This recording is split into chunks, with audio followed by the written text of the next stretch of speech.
रुकन में साई कंवर राम करे विछोड़ा हलो वियो शेर शहीदी माणे करे अकेलो हलो वियो रुकन में साई कंवर राम करे नाज़रीन अवामी न्यूज़ में ख़बरनि जो सिलसिलो जारी है। इन वक्त असीं तव्हांखे खिपरो में ख़बर ॾींदा हलूं त खिपरो जे सचो सतराम दास हाउस में अमर शहीद कंवरराम भगत जी वरसी अक़ीदत ऐं एहतराम सां मल्हाई वई है, जंहिंमें वॾे तादाद में शहीद अमर कंवरराम भगत जी शेवकनि ऐं चाहींदड़नि शिरकत कई है। शहीद कंवरराम भगत जी वरसी जे मौके ते वीचार वंडींदे शेवकनि अवामी न्यूज़ सां ॻाल्हाईंदे चयो आहे त जय जरवारी सदा बहारी। अमर शहीद भगत संत साईं कंवरराम साहिब जिन सिंध जे सदा हयात जेके संत आहिनि उन्हनि मां साईं जिन जो नालो हिकु आहे।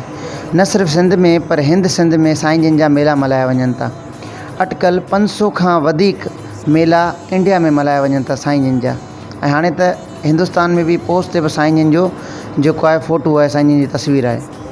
असुल साईं जिन जरवारनि में साईं जिन जो 13 अप्रैल 1885 में साईं जिन जो जनमु थियो हुयो ऐं 1 नवंबर 1939 में साईं जिन खे शहीद कयो वियो।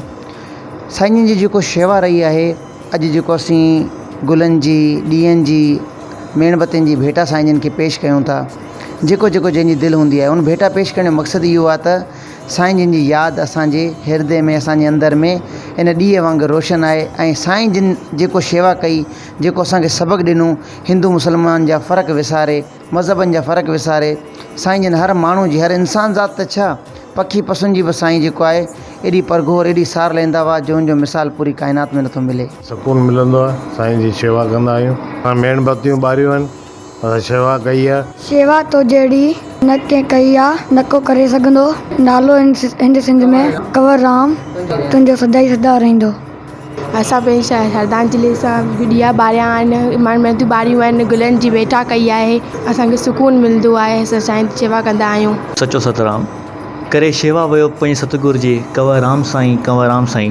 अॼु असीं इन एसोसिएशन ऑफ खिपरो जी तरफ़ां साईं जी श्रद्धांजलि जे मौक़े ते थोरी पंहिंजी भेटा पेश करे रहिया आहियूं। ॾीआ ॿारे मेणबतियूं जॻाए इन छा की असांजी शेवा इन दर क़बूल थिए त असीं बि पंहिंजे मुर्शिद या जीअं साईं कंवर भगत पंहिंजी आख़िरियत संवारी त असीं दुनिया में रही पंहिंजी आख़िरी संवारे सघूं। वरसी जे मौके ते डॉक्टर पवन हंसराज नाले अलख जे बेड़ो तार मुंहिंजो ॻायो।